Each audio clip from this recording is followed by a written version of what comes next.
जर तुम्ही कधी दही भेंडी ट्राय केली नसेल तर हा व्हिडिओ खास तुमच्यासाठी बनवलेला आहे। हॅलो एव्हरीवन, तुमच्या सगळ्यांचे आस्वाद रेसिपीजमध्ये मी अमृता पुन्हा एकदा मनापासून स्वागत करते। रेसिपीला सुरुवात करूया। त्यासाठी आपण 3 मोठे चमचे तेल एका कढईमध्ये तापत ठेवलेलं आहे आणि यामध्ये अर्धा किलो भेंडी अशा पद्धतीने उभी उभी चिरून घ्यायची आहे। मधून स्लिट केलेला आहे म्हणजे स्वच्छ आहे की नाही हे कळेल। आणि आपल्याला ही भेंडी साधारण 7 ते 8 मिनिटं अशीच परतून घ्यायची म्हणजे तळून घ्यायची आहे। हलकीशी मऊ झाल्यानंतर आपण काढून घेणार आहोत। अतिशय सोपी आणि साधी सोपी पण टेस्टी रेसिपी आहे, नक्की ट्राय करून बघा। यासाठी आपल्याला दही यामध्ये घालायचं आहे। 1 वाटी दही घेतलेलं आहे, त्यामध्ये धना पावडर घालून घेऊयात। थोडीशी आपण जिरा पावडर सुद्धा ॲड करणार आहोत। लाल तिखट मी इथे ॲड केलेलं आहे आणि काश्मीरी लाल मिरची सुद्धा यामध्ये घालणार आहे। हे सगळं जे मिश्रण आहे ते आपल्याला ह्या भेंडीमध्ये घालायचं आहे। तर सगळं जे साहित्य आहे छानपैकी मिक्स करून घेऊयात। तुम्ही माझ्या चॅनलवरती नवीन असाल, सर्वात पहिल्यांदाच व्हिडिओ बघताय तर जरूर लाईक करा, शेअर करा आणि सबस्क्राईब केलं नसेल तर जरूर सबस्क्राईब करा।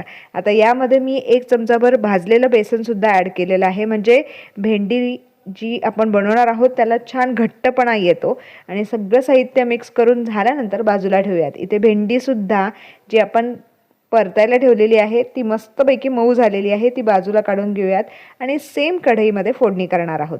त्यासाठी 1 चमचाभर तेल घालून घेतलेलं आहे। तेल गरम झाल्यानंतर यामध्ये जिरं घालून घ्यायचं आहे। अर्धा चमचा जिरं मी घातलेलं आहे। हिंग घालून घेऊयात आणि हळद घालून घेऊयात। तुम्हाला माझ्याकडून अजून कोणत्या कोणत्या रेसिपीज हव्या आहेत कमेंट करून सांगायला अजिबात विसरू नका। आणि माझी कोणती पण रेसिपी ट्राय केल्यानंतर ती कशी जमली हे मला कमेंट करून सांगायला विसरू नका।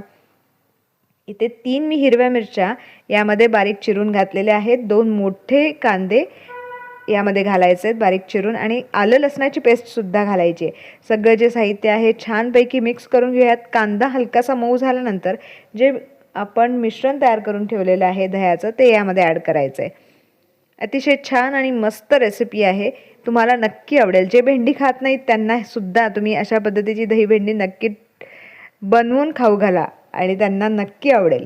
आता झाकण घालून आपण 2 ते 3 मिनिटं ठेवणार आहोत। परत एकदा हलवून घेऊयात आणि तुम्ही इथे बघू शकता मस्तपैकी सुगंध सुटला आहे आणि रंगही खूप छान आला आहे। यामध्ये 1 पेलाभर पाणी घालून घ्यायचं आहे, छानपैकी एकत्र करून घ्यायचं आहे।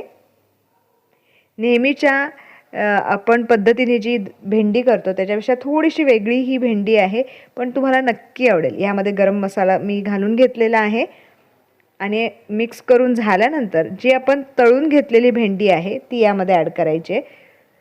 हॉटेलमध्ये सहसा ही दही भेंडी आपण बघतो, तुम्ही हॉटेलमध्ये जाऊन टेस्ट करण्यापेक्षा घरच्या घरी अशा पद्धतीची दही भेंडी नक्कीच बनवून याचा आस्वाद घेऊ शकता।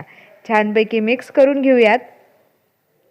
आहा, काय सुंदर रंग आलेला आहे आणि आपली दही भेंडी काही मिनिटातच तयार होणार आहे। चवीनुसार मीठ घालून घेऊयात आणि सर्वात शेवटी आपण यामध्ये कसुरी मेथीसुद्धा ॲड करणार आहोत, पण त्यापूर्वी आपण झाकण घालून साधारण 3 ते 4 मिनिटं ठेवणार आहोत। 3 ते 4 मिनिटानंतर आहा, खूपच छान सुगंध सुटला आहे। थोडीशी आपण कसुरी मेथी यामध्ये ॲड करायची आहे म्हणजे छान टेस्ट येते। मिक्स करून घेऊयात आणि सर्व करून घेऊयात। आहा, ही दही भेंडी तुम्ही कोणत्याही पराठ्यासोबत किंवा चपातीसोबत याचा आस्वाद तुम्ही घेऊ शकता। Thank you for watching my video. तुम्हाला मी दाखवते खूप मस्त अशी ही दही भेंडी झालेली आहे।